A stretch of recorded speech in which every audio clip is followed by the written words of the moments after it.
So this week I am stepping into a slightly different realm and basically putting myself into your shoes. Bear with me, guys. This is part 2 of our wedding ceremony series, and in this week's episode I'm going to be jumping into how you would write your own wedding ceremony. And now this is coming not from a wedding planner, but just from somebody that needs to write a ceremony for somebody else. So totally putting myself in your shoes. Let me give you some more info. But first of all, if you're new here, welcome. My name's Lauren. I'm a wedding planner and owner of Bluebird Creative and Bride Academy, and I provide a weekly dose of wedding planning goodness for the modern couple. So without further ado, guys, let's jump into this week's video. Let me explain a little bit more.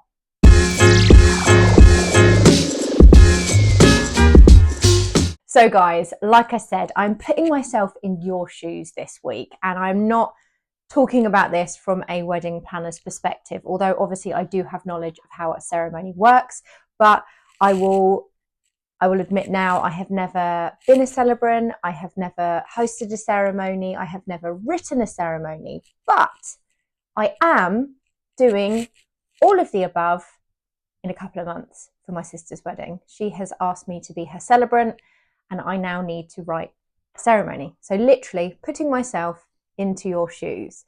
Now, obviously, I have some wonderful connections in the industry, some fabulous celebrants that I know, and I have spoken to a couple of them to sort of get a little bit of an idea, but I just want to give it a go on my own, because I want to make sure that it's totally personal to my sister and her fiance. So if you are in a similar position and you want a really bespoke and personal wedding ceremony, then let's do this together. I am not a pro in this. I am just sharing with you my thoughts and ideas.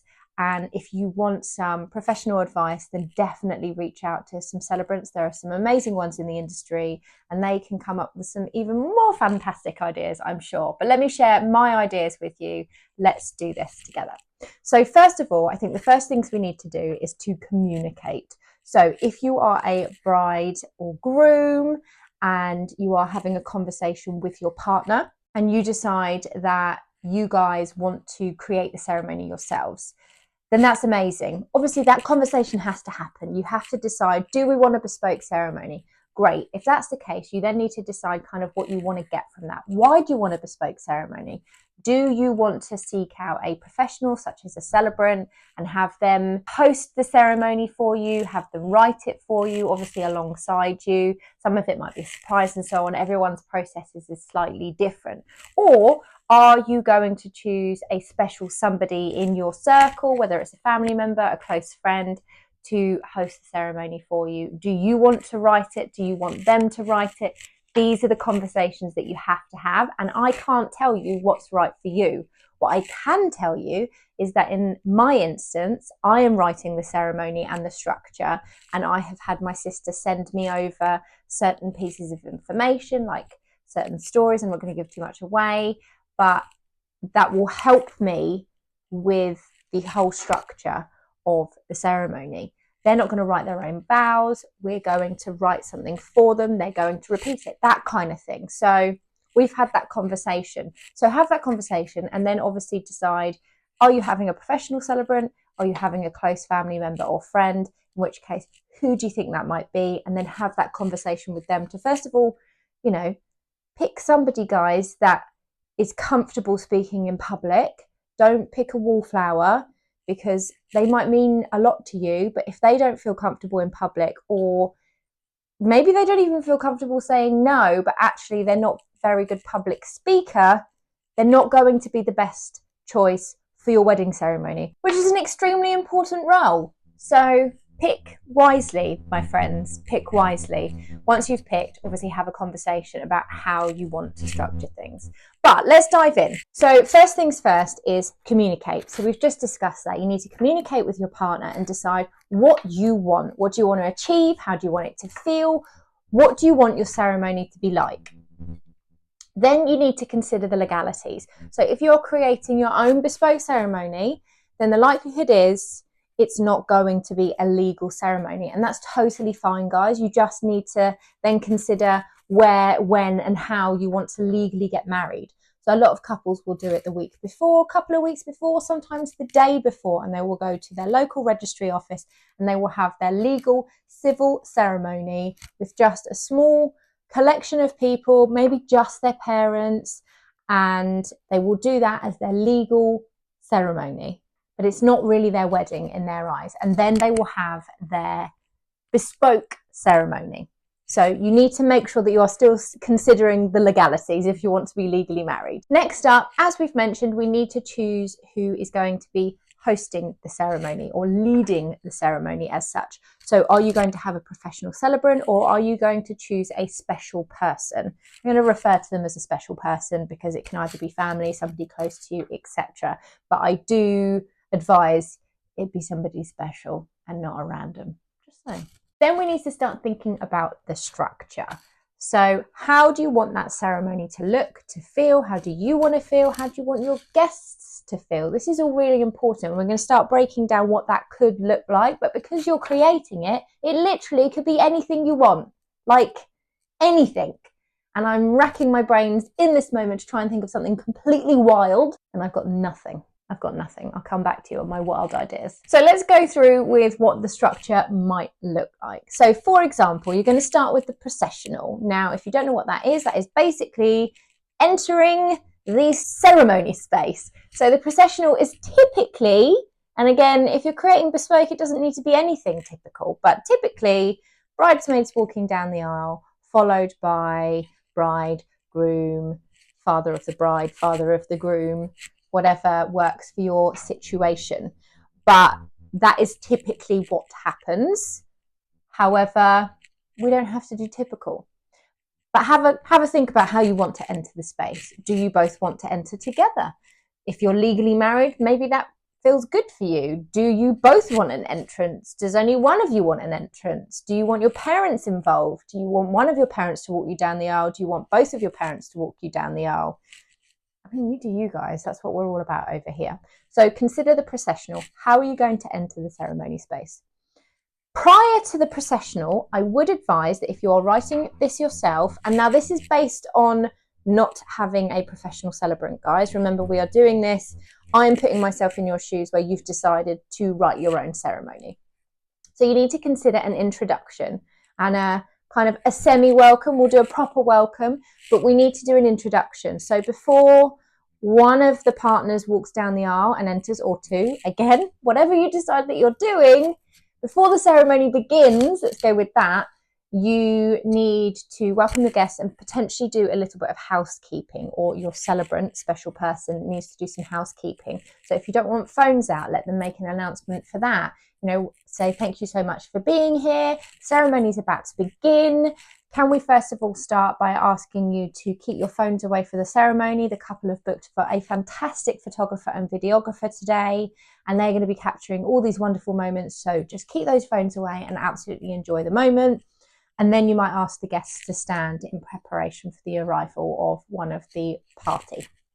So that's how you could potentially start with a bit of housekeeping and an introduction. Then you have the processional. Then I would suggest that you go into a welcome, or at least that's what I'm going to do. So I'm actually maid of honour as well. So I'm going to be walking down the aisle and then stepping into celebrant mode. But I will be joined by my sister's fiance's sister. Does that make sense? Are you with me? So we'll be doing that together. She will do the housekeeping, and then I will join after I've taken part in the processional. So we will then do a nice welcome. Again, thank you everybody for being here. And we will then talk about why we are here, obviously, for the union of our two very special people, both our siblings. And then I would suggest that you could go into either background story on each of them, potentially how they met, or any story, anything to kind of like warm everybody up, bring them round to why we're there, that kind of thing. So I love the idea of, you know, how they met, that kind of thing. I think that's great. But anything that kind of shows their characteristics or their character or what they're like as people, and then how they met, I think that's a really great place to start the ceremony. Again, just throwing out ideas of what I've been writing down whilst I've been coming up with how we're going to do this ceremony. And I obviously then need to send it over to my sister and check that she is happy with everything, although I know that she's got good trust. After you've done that, then you need to consider if somebody is giving away any of the parties, then you might want to add that in. So if a parent is giving away one of you, then do you want to add that in? You know, are you, so for example, in our instance, are you, Colin, going to be giving away Natalie? If we want to add that in, we can add that in. It's quite traditional. We don't have to do it. So you might want to add that in, something to consider. Then you might want to consider including readings. I don't think we're going to do any readings, but if you want to do readings, this potentially could be a really good point to do readings. So have a think about what you want to include. They can be poems, they can be stories, they can be anything that you want them to be, because this is your ceremony. Literally anything. Again, insert crazy idea right now. I definitely need more coffee to be coming up with these crazy ideas. Then I'm thinking about going into the vows. So again, having spoken to my sister, they don't want to write their own vows, but she does want bespoke vows. So we're going to have a conversation together. And I did do a video, the part 1 to this video, basically about writing your own vows. So I will link that up here for you guys now.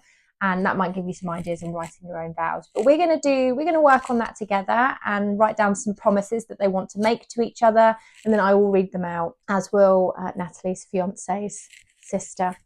And then they can repeat them back and make those promises to each other. So we're going to do it that way, as opposed to them writing their own vows, which can be quite intimidating for people that don't like spotlight and don't want to be too emotional in front of all their friends and family. So we felt like that was a really good sort of like middle ground, and that might suit a lot of you out there as well. Next up, it would be the ring exchange. So when you're doing the rings, for example, Nat Raybold, who is a fabulous celebrant, she has once suggested about a ring warming ceremony.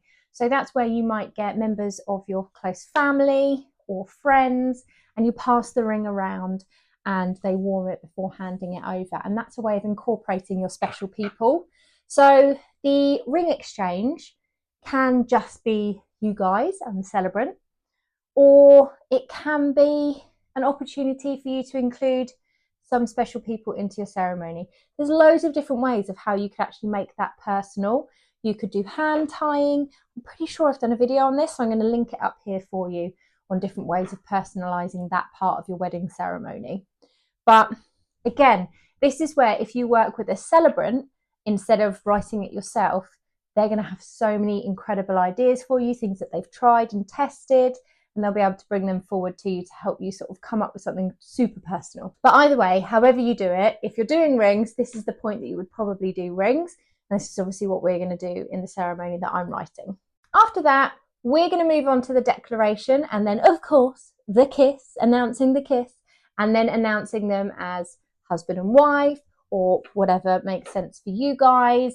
And then there will be the processional, where they will walk back out together. So that's kind of the format that we're going to follow. And then I obviously need to write the bits in between and make it personal and add the stories in, etc., etc. But we also need to consider the music. So what music does my sister want to walk down the aisle to? What music do we want to play? You know, for example, if they want to do a signing, if they want to sign anything, we need to choose some music. There's lots of different moments. Perhaps you want somebody to sing. Perhaps you want some readings. Again, if you've got special people that you want to include in your ceremony, then having a think about how you can include them with readings, with singing, with, I mean, someone can do a dance if they want to. So how are you going to include them in? What music do you want to incorporate into your ceremony, and where? All those little details that really kind of just brings it together and makes it so much more personal. Plus, music is really emotive. So big fan of adding music into anything that is sentimental.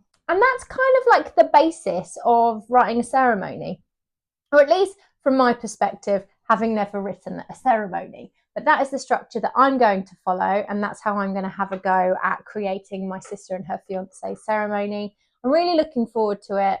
I can't wait to sit down and really sort of think about the personal bits that I can add into what I'm reading, but also you know, understanding that my sister, for example, she doesn't want it too overly complicated. She doesn't want it too long. She wants it personal, but without too much fluff.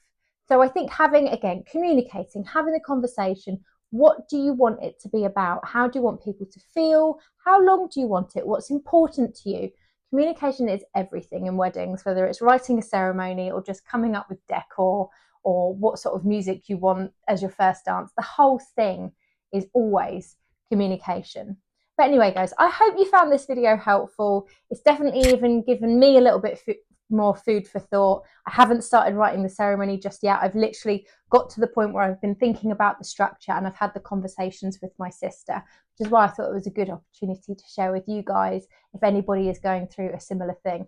This is the first time I'm sharing something where I don't have loads of experience, but I know that there'll be lots of you out there going through the same thing. So I thought we could kind of do it together. Anyway, guys, as I said, hope you found this video helpful and I will be back soon with another video. Catch you soon.